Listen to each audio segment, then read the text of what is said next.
All right, let me make sure I can share my screen. Can everybody see my screen now?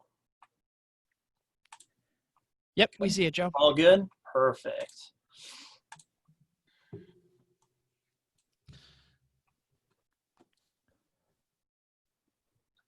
Just making sure, well, make sure everything's working.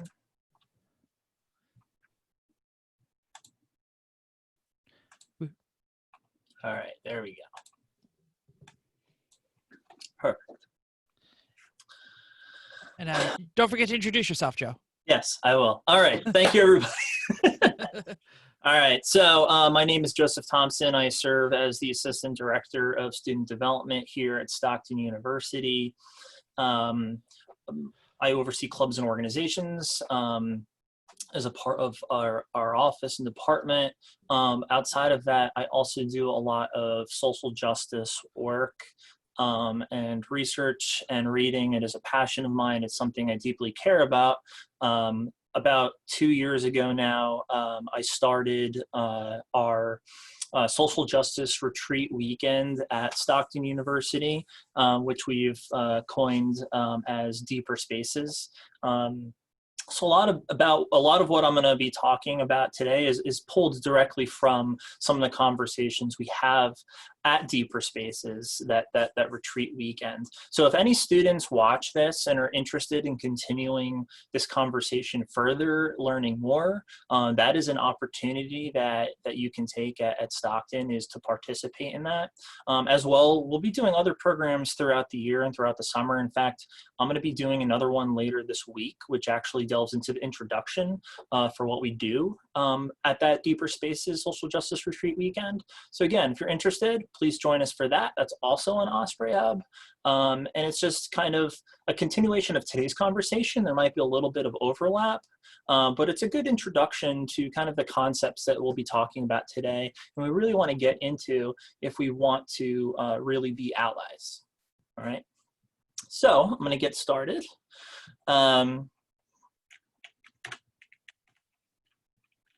All right, so before we start, like so many of you, I've spent a lot of the past week basically watching what is going on around us, and I couldn't turn away. Then I thought, with shame, as I often do, times that I've turned away to everyday things that I might have been able to help with. Racism is not just using horrible, harmful words about or towards someone, or police officers killing Black people at disproportionate rates. Racism is not just the tip of the iceberg, basically, the things that immediately jump to our minds. It's everyday microaggressions. It's that joke that one of your friends makes. It's everyday things that we could probably stop or step in, but oftentimes we don't. It can be hard and really scary to stand up and speak out, and that's what we're going to be talking about today. And I'm not accusing you, but if I am, I'm also accusing myself, and that's really important, of not doing enough, right? And that is how this problem becomes systematic. If we're going to watch this movement and tweet and hashtag about how sad we are and how awful it is that Black people are getting murdered, the least we can do is start with tackling this stuff on the level we live every day, right? And a lot of us don't know how to do that, so that is what we're here to talk about today, right? So before we begin, I do want to note that I'm presenting this workshop as a person of privilege, right? I am a white male, right? I hold a lot of privilege being a white male, particularly in this country, right? And I'll talk about privilege a little bit more as we move forward. Secondly, I am not an expert, right? There are experts out there. There are a lot of experts. I'm just simply someone, right, who cares and is passionate about this topic and is always trying to teach my students what they can do, right? So I'm sharing this from this perspective. Also, this is continuous work. Therefore, I myself am continuously learning myself, right? There's no endpoint to working towards being an ally, an advocate, an activist. This is continuous work that we must do on a daily basis throughout our lives, right? And my last point that I want to make is that allyship is earned. You cannot just declare yourself an ally, right? I support this cause, I post stuff online, I go to a protest, I'm an ally, right? You can't call yourself an ally. If you're truly an ally, it is something that is kind of given to you, right, by those people that we are trying to be allies for. So that's an important concept to think about.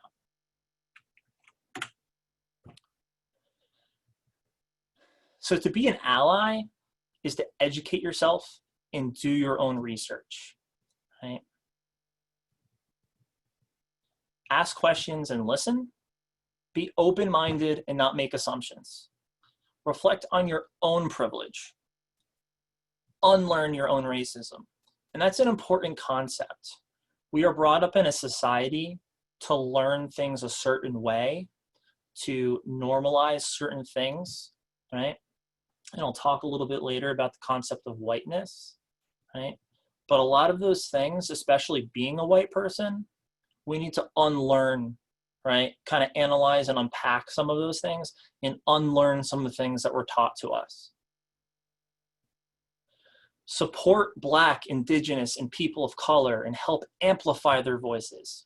That's one of the most #1 important things that I can share with you in terms of what it means to be an ally. It's not about speaking for other people, it's about amplifying their voices, right?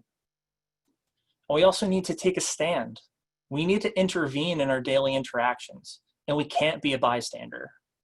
And that's extremely important.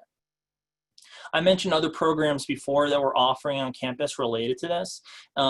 If you're interested more in bystander intervention programs, we have a lot of great opportunities at Stockton for that.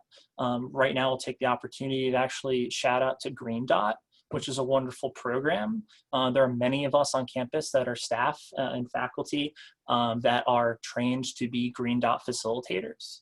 So look out for that program. That's a great opportunity for your club or organization for your members to really join and learn what it takes to actually step in these situations that we know can be really tough and scary, right? But hopefully that gives you some of the skills necessary to truly be an ally, to not just be a bystander in situations, and to make an impact on our campus and in this world. Okay. So I mentioned some of these things. To be an ally is to, we want to ask questions and listen. That's an extremely important aspect of this. But when we do that, we need to be mindful of who we're also asking. We can't lean too heavily on people of color or other marginalized groups to be our experts, right? It's best if the person you're asking is someone you already have a solid relationship with, okay? And be prepared to accept that some people may not want to discuss those things with you, and we need to accept that.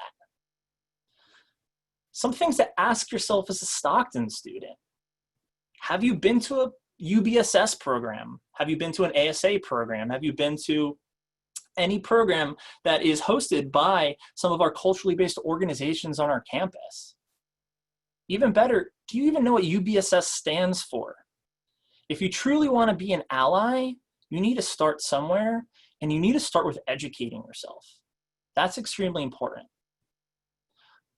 And when we talk about being an ally, being an advocate, it's not enough to say that I'm not racist and I want to do something about it. Knowing is not enough.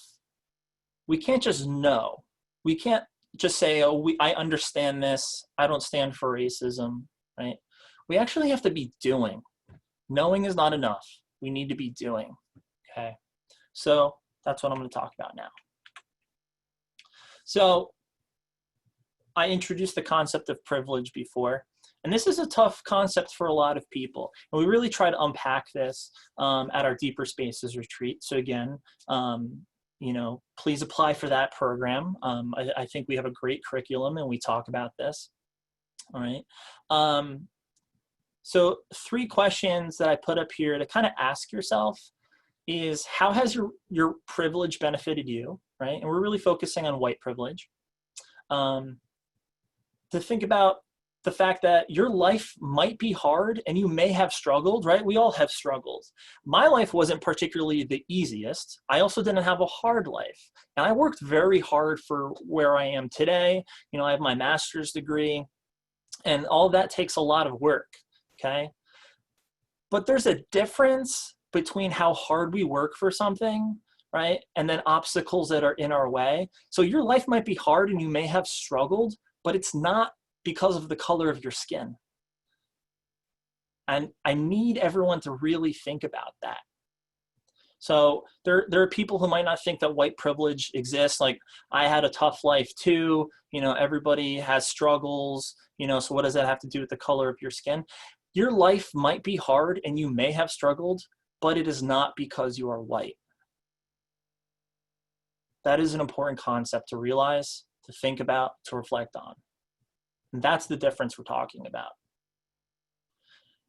Thirdly, are you using that privilege to your personal advantage or for others?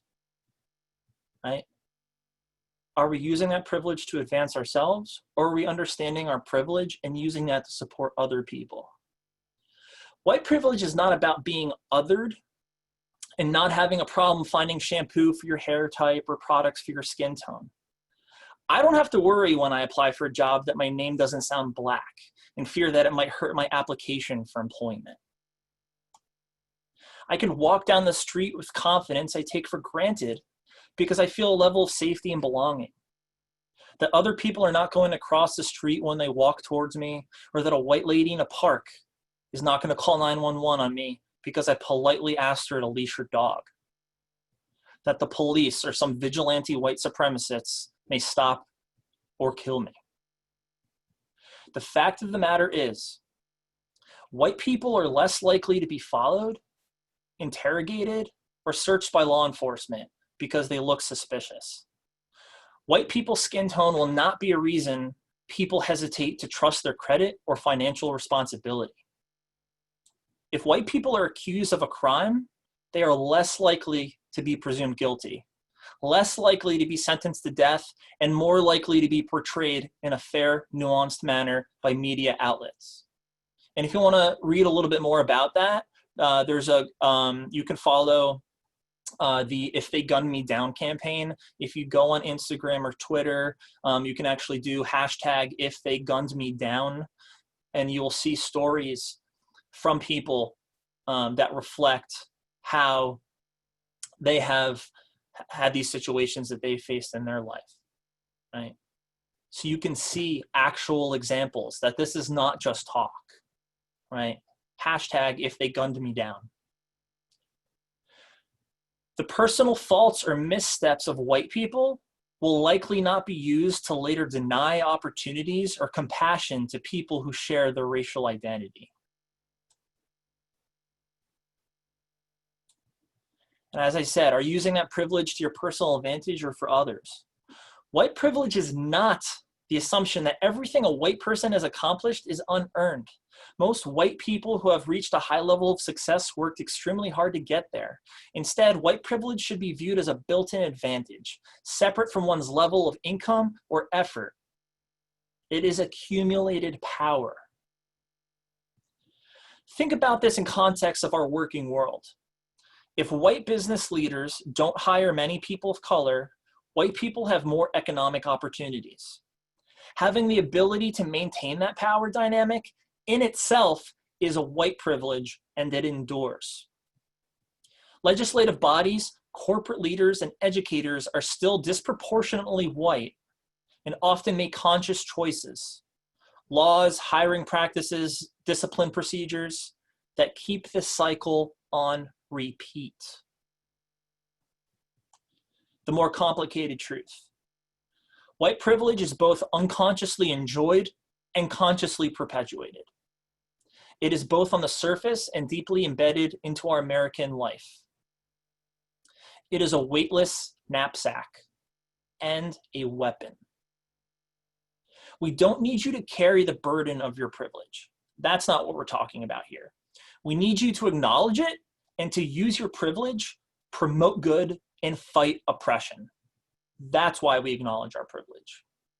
And if you are participating today as a person of color, because I keep focusing on the black-white dynamic, right? So if you're participating today as a person of color, you aren't white, that does not mean you are exempt from perpetuating whiteness or anti-blackness.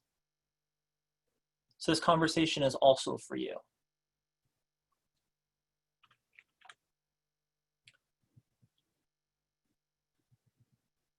Just as people of color do nothing to deserve this unequal treatment, white people did not earn disproportionate access to compassion and fairness.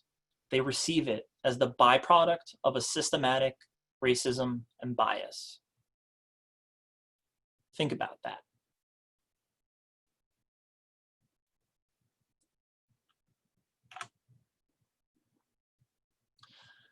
I wanted to share with you this tweet that I saw the other day because it really resonated with me.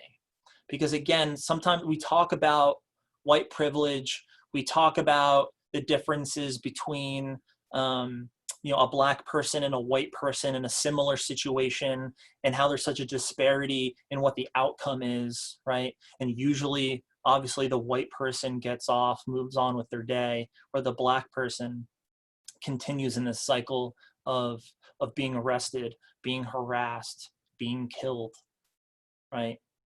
So check out this tweet. Simple example. George Floyd and I were both arrested for allegedly spending a counterfeit $20 bill. For George Floyd, a man my age with 2 kids, it was a death sentence. For me, it's a story I sometimes tell at parties. That, my friends, is white privilege. That's as real as it gets, folks. That's as real as it gets.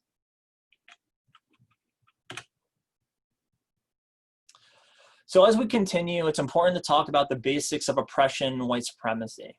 If you join us on Thursday, I'll actually talk a little bit more about oppression and how it happens at 4 levels. But I want to give you a kind of an introduction to this, as I think you need to really understand, again, some of the concepts that we're talking about today when it comes to racism, anti-blackness.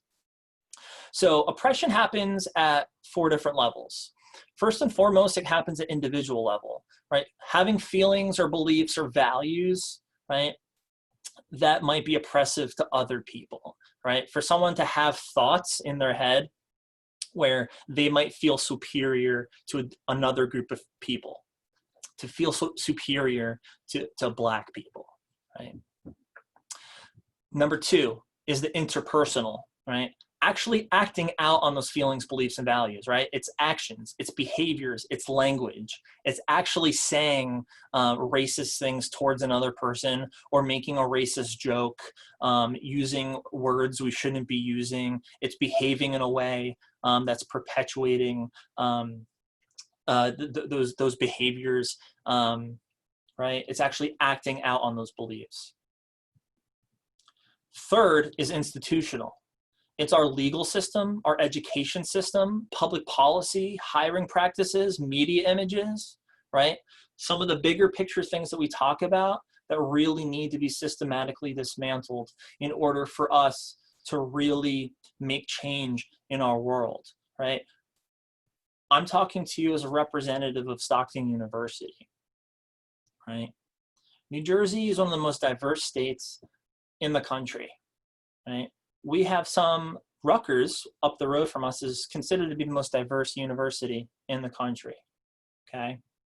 That's where I got my master's degree, okay? When we think about educational systems and universities, we really want them to reflect the student body, right? How can we expect students to feel comfortable, to feel safe, to really be able to take advantage fully of that education without first having that level of safety, without having that mentorship, right? So these things are important at every level, and they do happen all around us, right? Public policy, right? Laws and procedures around, how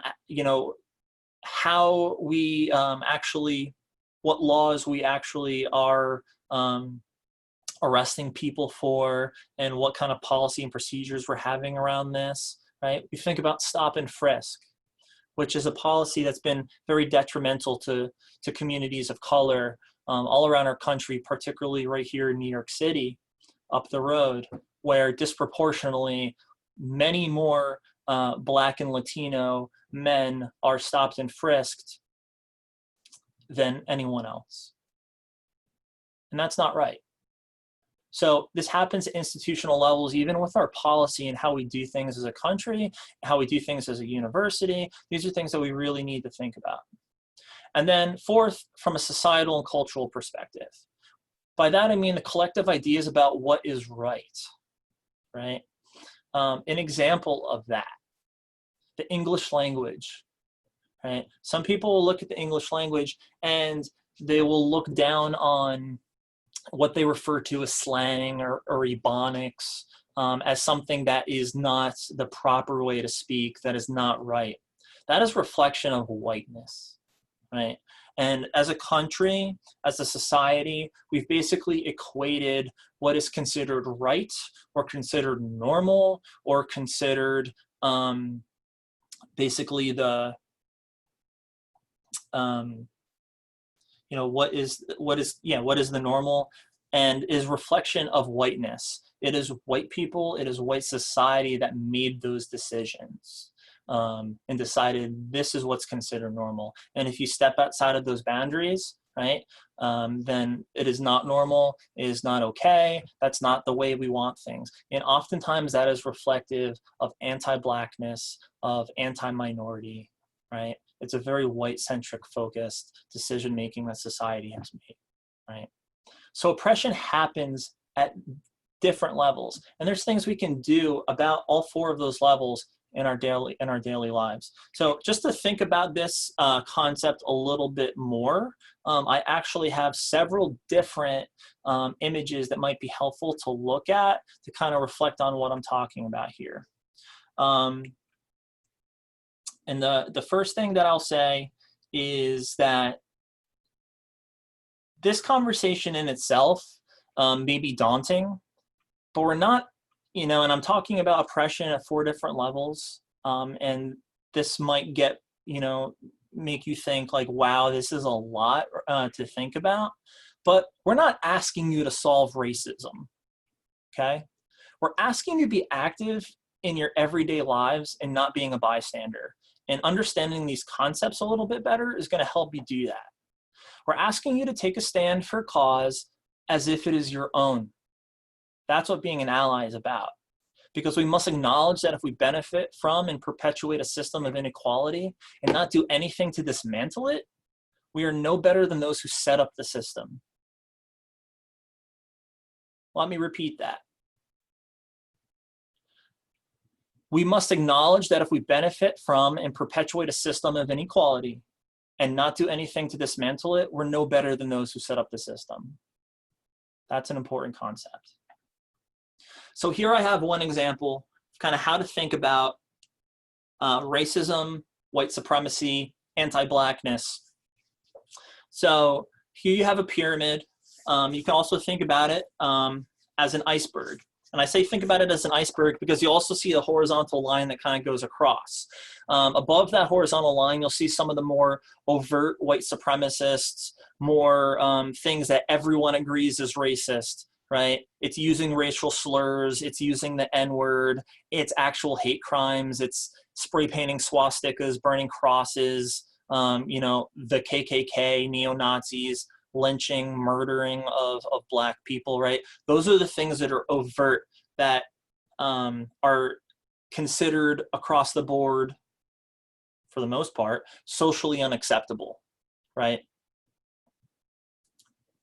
Everything below that is still reflective of racism, is still reflective of white supremacy, is still reflective of anti-Blackness, but our society has, for the most part, deemed these things socially acceptable, right? That these are the things that maybe we look the other way, we ignore, we don't call a friend out for doing, right? So we see some things really at the bottom. We talk about victim blaming. We have color blindness. I just had a conversation with someone in my town yesterday, and I had posted something on our local town page about how to move away from teaching inclusion and moving towards teaching anti-racism. And you really have to think about those as two very different things, because inclusion, you're focusing on making sure everyone is included, but you're missing out on the portion that is actually fighting against the injustices.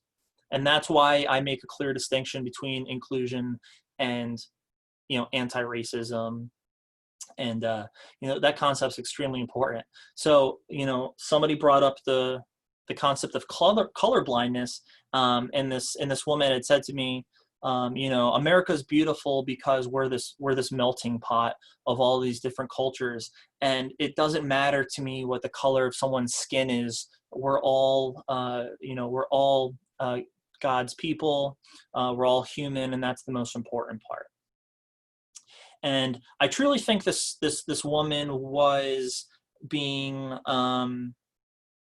genuine in her approach, and she thinks that her mode of thinking is okay and is not harmful in any way. But my challenge to her was, we shouldn't be thinking from a color blindness perspective. We should be thinking of, we are different, and we need to think about those differences, because those differences are what make people separate themselves and hate other people. They use those differences against each other, right? Whiteness has been used against anti-blackness for a long time. We can't ignore all of a sudden that we have different skin color. We are different, and that's okay, and we need to celebrate that, right? So that's why color blindness is on here. That's an important concept to think about, right? You see on there, it's just a joke, right? Somebody around you makes a joke that is racist. Are we calling out our friends? Claiming reverse racism exists. That's a whole other concept that I can get into. Again, do your research, read about these things, think about this, right? Cultural appropriation, racist mascots. I'm a New York Giants fan. We play the Washington Redskins twice a year. I've never been a fan of mascots being reflective of people's cultures, especially when they're not actually reflective of the culture. They're caricatures, they're racist depictions of someone's culture, and the fact that most of society thinks that's okay. Every time we bring up the fact that, we're culturally appropriating Native American culture for this mascot or this mascot, there's a lot of people who defend it, and that's problematic. That is racist. That is white supremacy, okay? Because it is harmful to those people, right? You see on here, but what about me? Again, I talked about the fact that white privilege is thinking about the fact that, yes, we have a struggle too. Life might be hard, but it's not because of the color of my skin. Okay, so the whataboutisms, saying what about me, is problematic in itself. Okay, as we move up, we start seeing things like housing discrimination, mass incarceration, racial profiling, police murdering people of color. Right? Those are obviously, we start getting into things where society starts to think those are more problematic. But we should be looking at this as all being problematic, because it starts somewhere and it builds, right? So we need to be taking a stand against these things every day at the lowest level, okay? So when your friend does make that joke, you need to have a conversation with them, right? So, and Yeah, again, Joe, let me interrupt real quick here. I just want to mention to yes. all the participants, you know, the Zoom chat is up. If there's any questions you have for Joe while he's presenting, or if you want to share anything, I know Lauren just shared Go Eagles. I was about to share something too about bootstrap theory, because I've been hearing a lot of that lately. So feel free to open the chat and participate in the chat there. We are going to get to the, you know, sharing part. And like I said, if you want to private message me any question you're uncomfortable about voicing, that is also appropriate. Go ahead, Joe. Keep going. Thank you, Jeff. Thanks for mentioning bootstrap theory too. If you're not familiar with what that means or heard it that way, bootstrap theory is basically someone who says that, you know, I started from nowhere and pulled myself up by my bootstraps. That's really easy to say as a white person, because again, we as white individuals in a very white society, in a white supremacist society, basically are gaining the privileges of generations and generations and generations of whiteness, right? Of a culture that, again, looks to us as the norm, right? So if, you know, I do grow up not having very much money. I do grow up poor, and I work very hard, and I go to a bank and I take out loans to start my own business, and I become very successful, you know, and I say, you know, I pull myself up by my bootstraps. It's really easy to say that when you're a person of privilege, because, you know, a person of color, a black person, might walk into a bank, might walk into one of those places and try to get the same loan, but they might not get it because of the color of their skin, right? And that is statistical fact. That is not opinion. That is not just an antidote, right? Black people are disproportionately not given the you know, things in society that white people are given, right? Because of the color of their skin. They're less likely to get that bank loan. It is much harder for them to, quote unquote, pull themselves up from their bootstraps, right? So anytime somebody says that, I would even challenge them on that conversation, right? That's something to look more into and read about, in terms of how society has kind of created that concept as, you know, the American dream. You know, the American dream is definitely a white dream, because it is much easier for a white person in our society, right? Even someone right off the boat from Europe has that white privilege and probably has the advantage over a person of color. And that's important to think about, why that is, how horrible that is, and what we can do about it as a society to change that. And not question that that's not true, because it is true, right? So if you have any questions about any more of these concepts, I'd be happy to talk to you about them. But again, you know, look these things up yourself and really read about them and educate yourself. That's step one of being an ally, is really, you know, doing your research, doing your homework.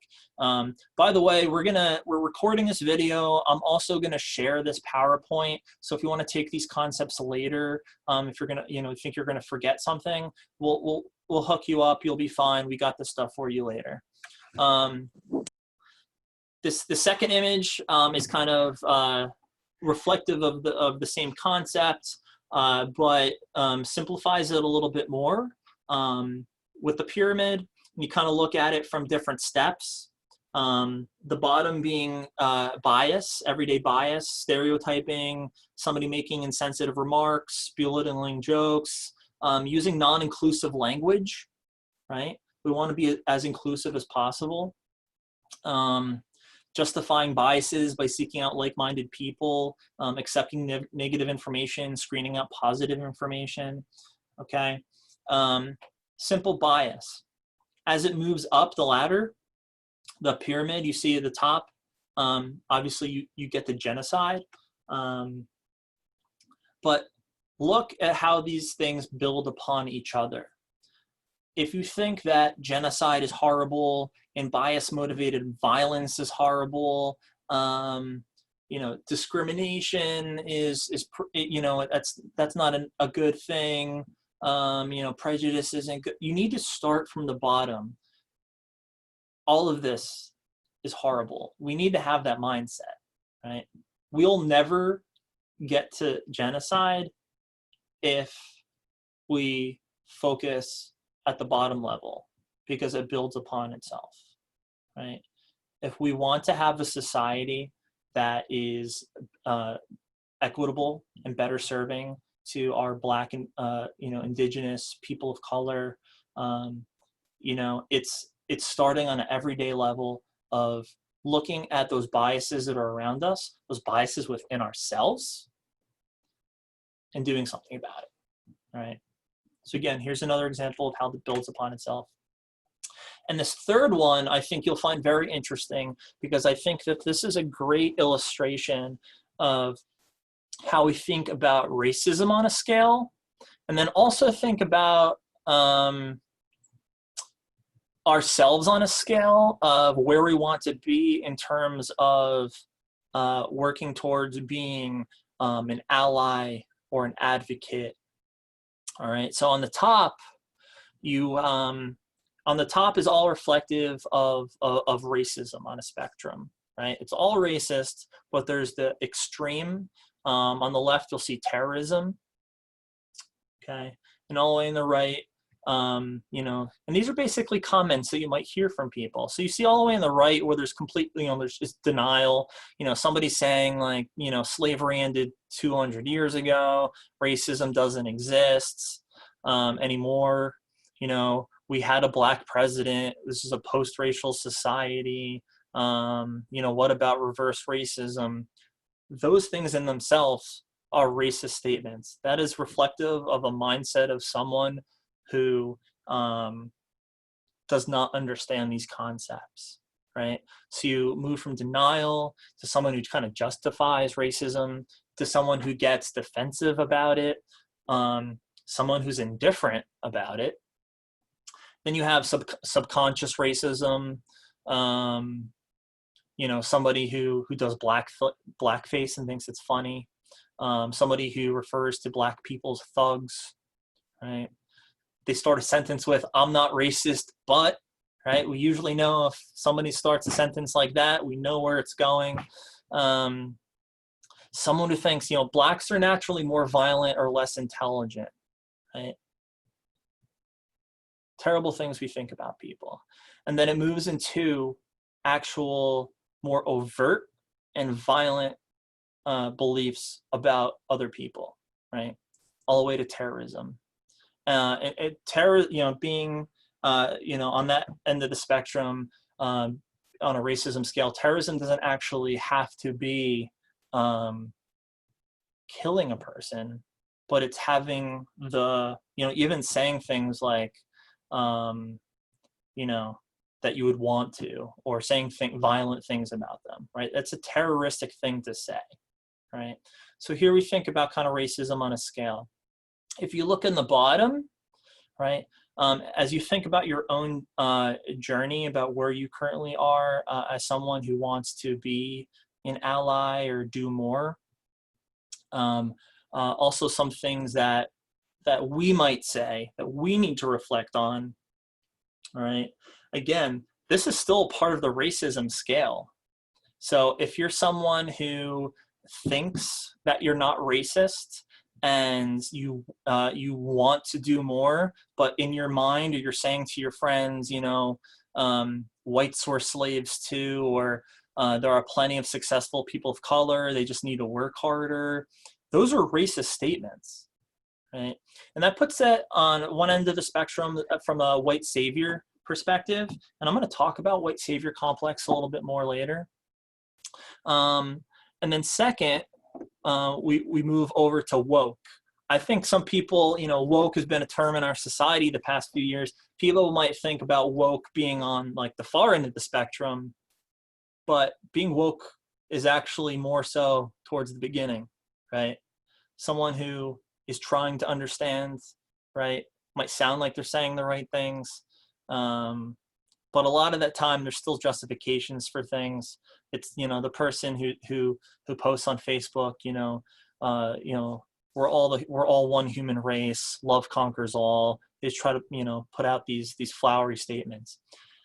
Again, I'm not attacking anyone.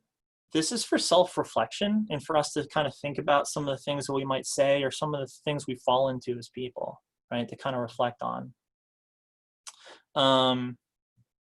You move into performative ally, right?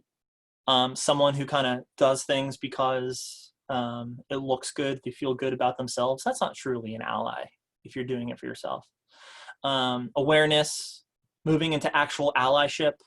And then on the far end of the spectrum, actually abolitionist. That person is willing to put their safety, health, and freedom on the line to fight for people of color, to fight for Black people, to fight for Indigenous people, right? So that's important to think about too, as we think about that spectrum. And again, if you have any questions about any of this, please put them in the chat.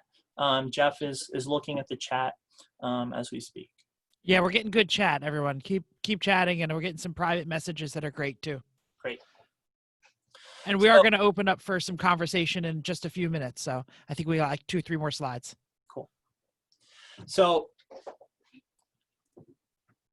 you've heard me kind of say this already throughout this presentation, but it's not enough to not be racist. We must actually be anti-racist. We must actually fight anti-Blackness, right? I use this concept a lot when I do work talking about consent culture, rape culture, sexual assault, because the same thing applies there. It's not enough to say, for example, it's not enough to say I'm not a rapist, right? I understand consent, right? If we really want to make a change in our culture, we need to actively be fighting rape culture. We need to actively be doing something about it. Just because we think we're not perpetuating something doesn't mean that we're not a part of the problem, right? So my challenge to you in terms of what it means to be an ally is to not just be not racist, we must be anti-racist. We must be fighting against that racism. And as I said before, when I'm talking about today in terms of racism, I am talking about white supremacy. I am talking about anti-Blackness. So it's not enough to not be racist. We must actually be anti-racist, okay? So to think about this, right? Anti-Blackness is the inability to recognize Black humanity. Okay, so when we see the atrocities that are happening in our society, when we see the murder of Black people at a disproportionate rate by law enforcement, it's the inability to recognize Black people as human. It's the inability to recognize that Black humanity. It is society's hatred of Blackness and its gratuitous violence against Black people. So to give you examples, on one level, right, more everyday level, on one level, it's making a Black wrestler cut off his dreads or he'll be disqualified. It's being a fan of professional football and wearing the jersey of a Black man, but not supporting his right to protest for his life. It is listening to hip hop, but having a Confederate flag on your truck. We treat Blackness as a commodity rather than its humanity. Think about that. On another level, it is the school to prison pipeline in our justice system and the murder of Black lives by police at a massively disproportionate rate from their white counterparts, right? I will say it again, anti-Blackness is a society that cannot recognize Black humanity, and we are that society. It is not enough to not be racist, we must be anti-racist. So, intervening in everyday situations. So as we think about all these things that I'm talking about, we really want to talk about, okay, so what does that actually mean for me? What can I do, right? A lot of us are questioning, what can we actually do in these situations? What can I do right now to help? I'm sitting at home, I just really want to do something, but I don't know what that is. So here's some things to think about, that I've been thinking about, but we really need to challenge ourselves. So first and foremost, I know that it can be scary to do, right?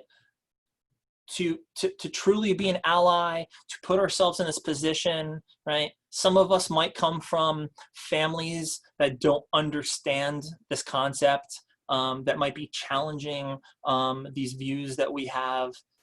We might have racist people in our families. That can be really, really difficult. And it can be scary to do, to try to have those conversations with our parents or friends or family members, but it is critical that we do it, because if we don't, then we are ignoring it. It is really scary to do. It is really hard to do, but we need to be speaking up. Number 2, we need to notice what's going on around us. We see something, we notice it, we question it, and we reflect it back to them. I've fallen in the trap myself of immediately getting just super angry, yelling at someone that they're a racist, right? Which I'm sure we all want to do a lot of the time. But my challenge to you to think about is, to reflect it back to them. Okay, I heard you said, I disagree with you, but I want to ask you something. Are you, for example, when someone says something, something that's racist, are you saying that all Black people are? Explain how you believe that, all right? Tell them that it's not okay, right? Because if you're afraid to have that conversation, to intervene in a conversation, at least have that as a starting point, right? Number 3, hold them accountable. Again, it's scary, but they need to know that what they're doing or saying is not okay, right? We're not going to be able to solve societal racism tomorrow, but we can do things on an everyday basis to address what's happening around us. So hold those individuals accountable. Join and support organizations doing community-based anti-racism work. Right? You really want to be a part of the solution and be a part of what we're, this movement that we have across the country in trying to make change. Support those organizations that are doing that work. Join one of those organizations, right? Your community might have, if you want to start with a donation to your local Black Lives Matter or NAACP, there's many community-based organizations that do this work. You can start there, but I would challenge you to learn about what they're doing, to join them in what they're doing, to learn as much as possible, and get involved. Right? Easy starting point. Okay. And the last thing that I want to talk about in here is this is not about being the hero or making yourself feel good. And I'm going to talk about that a little bit because I think that's an important concept. I will admit that when I started this work myself and trying to learn about the injustices that happen in our society and really focus a lot of my time on social justice, in the beginning, I was in a mindset where a lot of what I was doing made me feel good, and which is fine. But if that's the reason why you're doing stuff, if it's you want to help other people because it makes you feel good, we should be helping other people to help other people, right? And I make that distinction. Even though helping other people always makes you feel good, again, it's, we need to think about intent versus impact. And all the work we do needs to focus on that impact, on what are we actually doing, that what we're doing is not just about making ourselves feel good, right? It's about actually making that impact. So I'm going to introduce you to what's called the white savior complex. Okay. And I love this quote by Teju Cole.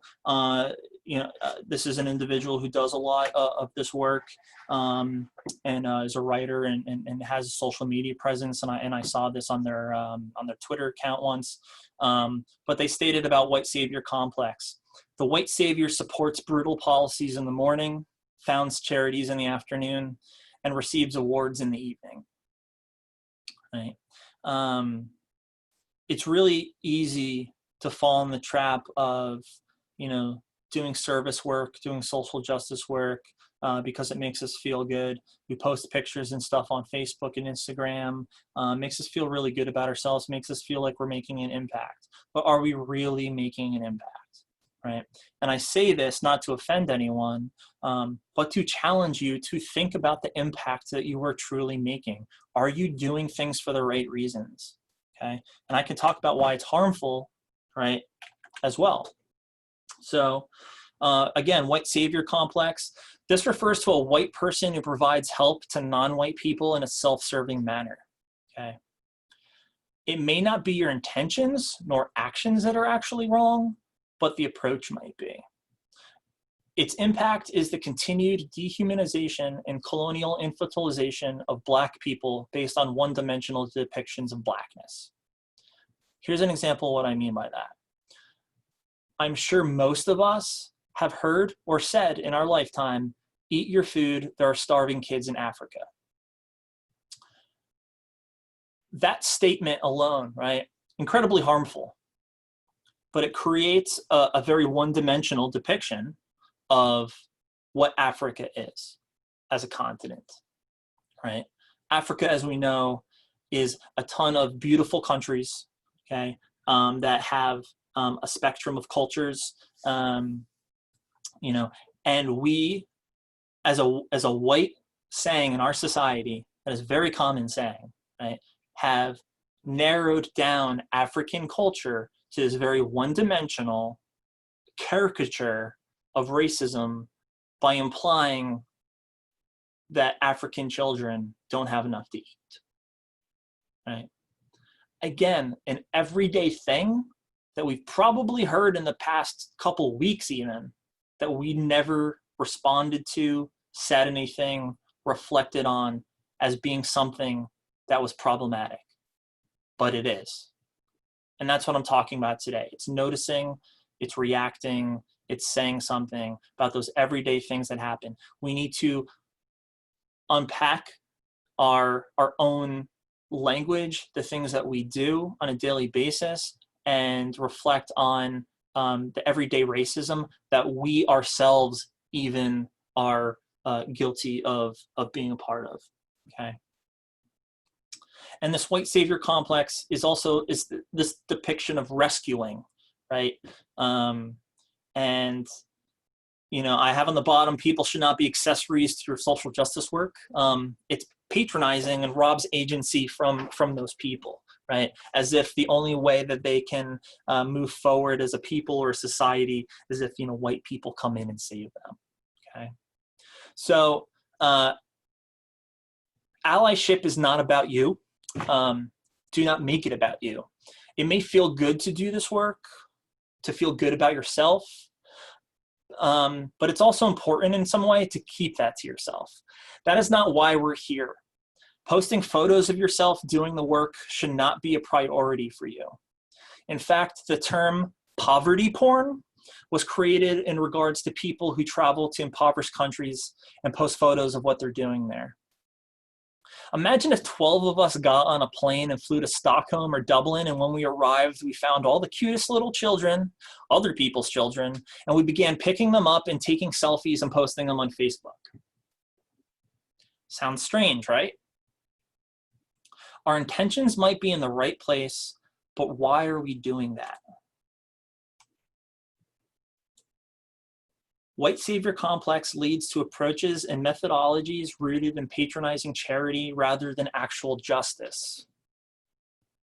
Do we actually want to help move society forward and solve a problem?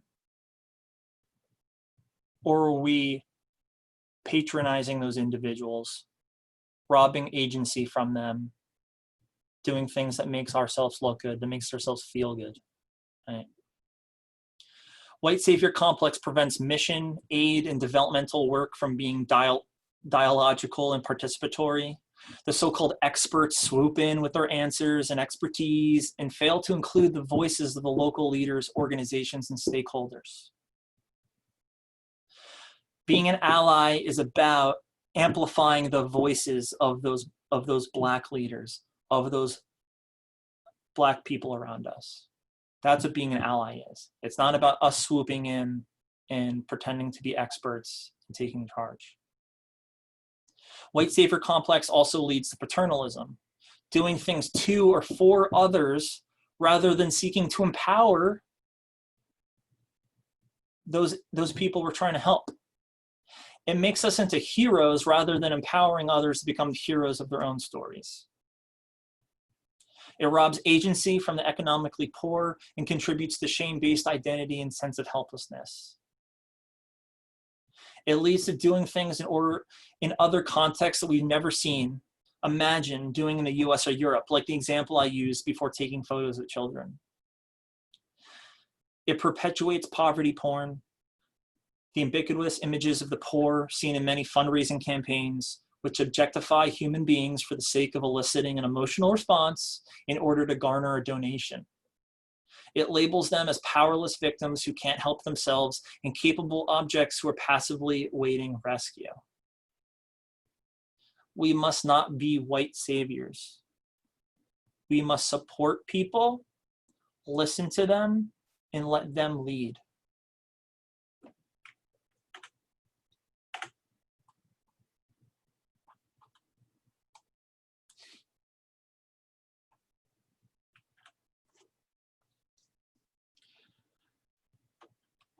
So also thinking about dismantling white supremacy at the institutional level is important too, because as I said, you need to start somewhere, but don't think that you can't play a part on what happens at a higher level. So here's where you can start. Be critical of your local law enforcement practices, government, university, right? Again, you need to educate yourself. You need to do some reading. You need to reflect. You need to hear stories from people, right? I think about how we moved as a society from having slavery to the Jim Crow area, to what's now considered the new Jim Crow, the school to prison pipeline and mass incarceration of Black people in our society. Again, incredibly disproportionately arrested for crimes other people commit, receive harsher sentences, longer sentences, right? And we can do that in simple ways and look at what the research says about things that are detrimental, particularly to Black people and people of color, like cash bail, stop and frisk, right? K-12 school discipline reform, right? I went to school to be a teacher. I was going to be a high school social studies teacher. That was my goal. And some of you watching this might be going into social work. You might be going into education to be a teacher, right? Did you know that while 16% of schools are Black students, 31% of arrests are Black students? 48% of students that are suspended more than once are Black. Incredibly disproportionate, right? So that's something to think about in terms of schools. Be critical of your politicians, their record and what they support, right? We need to look at who we're voting for, who we support in elections. It doesn't matter what party they're in. You need to know what they represent, okay? And vote for people that are going to make change in the right direction of dismantling white supremacy, dismantling racism, that are not going to be supporting laws or things that are going to perpetuate those things, right? Institutionalized racism is a direct cause of poverty. What are we doing as a society to support social safety nets in our communities to ensure that those communities that are impoverished get the support they need, right? And understand that a lot of the time poverty comes directly from institutionalized racism. I mentioned before, as an example, the Black individual versus the white individual going to get a bank loan to start their small business, right? It is incredibly disproportionate, right? It is reflective of white supremacy, anti-Blackness, of racism, okay? The institutions established in the early days were clearly structured to benefit white men on the backs of black men and black women. If you look at who has power in this country today, it's still primarily white men. What this tells us is that our institutions haven't changed much over the years, and that they are still structured in a way that excludes women and people of color. Get clear about where money is going in your community. You can do that. Our politicians are supposed to work for us. Do you know how much money is going to the police department in your area? To social work? Does your town have social workers on their payroll, right? The one that is possibly going to be passed very soon, by the way, budgets currently, right? We look at what's going on around us. Get involved in your local government. We need to pay attention. We need to act on it. So go to your town council meeting, use your voice, talk to your friends and neighbors about this stuff, okay? Allyship is not a subscription service. To be an ally is continuous work, is never ending, right? Being able to walk away at any time is reflective of our privilege, right? If I'm truly an ally or someone who, considers himself an advocate, I would have an understanding that this is not something that I can just do whenever I have free time or feel like it, right? We have that privilege as privileged individuals to not have to face these injustices on a daily basis. I can't understand or begin to understand what it means to be a person of color, a black person in our American society who can't walk away from these injustices, who can't walk away from fighting for these things on a daily basis. I can't. So I need to use my privilege to understand that and to not walk away. That if I want to truly be an ally, that this is continuous work that does not stop. So if you truly want to be an ally, the question to ask yourself is, are you committed to making this a part of your everyday life? Okay. I wanted to share this other image. This was actually created by a fraternity brother of mine who's in law school right now, and he's focusing a lot of his work on social justice. But he kind of framed the journey that one might have moving through a social justice spectrum, okay? Starting from a newbie, maybe someone who's just, just getting the word on what's going on and has very low awareness of these injustices and wants to move forward in their social justice journey, right? I think this is a good framework to kind of reflect on yourself and think about where you are. You got to start somewhere, and that's important. I don't think anybody assumes or is going to say that, you need to overnight be all of a sudden this activist, this advocate. No one's saying that. This is a journey, but it starts with that self-reflection, with unlearning, with new learning, with listening. Okay, that's where we need to begin. So what can I do right now? Okay. So again, this is a lot of stuff that I already said, but just I want to tie it all up for you. What can I do right now? Listen more than you speak and take up as little space as possible. If you truly want to make a difference and an impact right now in this movement, if you truly want to be an ally or an advocate for Black lives, what you need to do is you need, I'll be blunt, you need to shut up and listen. We need to listen. We need to show up to places where we can learn and listen to Black people about their experience, to Black leaders, and we need to take up as little space as possible. What I mean by taking up as little space as possible is not to show up and all of a sudden, trying to speak, and, we just need to be present and listen and learn. That is step one. Right? As a part of that, you need to do your own research. one of the first things I mentioned in this is, yes, it's okay if you have someone that you're really close to and you want to have this conversation with them, by all means, but it's not the responsibility of our Black friends to explain all of this to us. We need to do our own research, right? I'm talking to you as college students, as colleagues. There's a lot of resources out there. There's some wonderful reading. I've actually provided here in a link, and we'll share this with you so you can actually click on the link.